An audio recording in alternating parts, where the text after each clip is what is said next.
இன்றைய தினம் பார்த்தீங்கன்னா நம்மளுக்கு சனிக்கிழமையோடு சஷ்டி வருகிறது. இந்த சஷ்டி அன்று முருகப்பெருமானின் சக்தி வாய்ந்த இந்த மந்திரத்தை 108 முறை பாராயணம் பண்ணுங்கள். மாலை 6 மணிக்கு மேலே உங்கள் வீட்டில் இருக்கக்கூடிய முருகப்பெருமான் படத்திற்கு செவ்வரளி பூக்கள் சாத்தி வழிபாடு செய்யணும். அதே மாதிரி பார்த்தீங்கன்னா ஏற்றக்கூடிய தீபம் ஷட்கோண தீபமாக இருக்க வேண்டும். சஷ்டி அன்று குழந்தை வரத்திற்காக விரதம் இருக்கிறீங்க அப்படின்னா கண்டிப்பாக இந்த ஷட்கோண தீபம் ஏற்றித்தான் நீங்கள் விரதம் இருக்கணும். அதோடு சேர்த்து நீங்கள் மாலை நேரத்தில் பூஜைகள் செய்யும் போது இந்த அதிசக்தி வாய்ந்த மந்திரத்தை 108 முறை பாராயணம் பண்ணுங்கள். முருகப்பெருமான் நீங்கள் கேட்டது அனைத்தையும் கொடுப்பார்.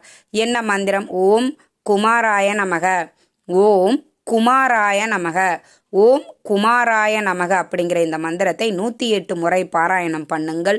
நீங்கள் கேட்டதையெல்லாம் முருகப்பெருமான் அருள் புரிவார். நம்பிக்கையோடு சொல்லுங்கள். நிச்சயம் மனமுருகி முருகன்கிட்ட பிரார்த்தனை பண்ணும்போது அது நம்மளுக்கு கை மேலே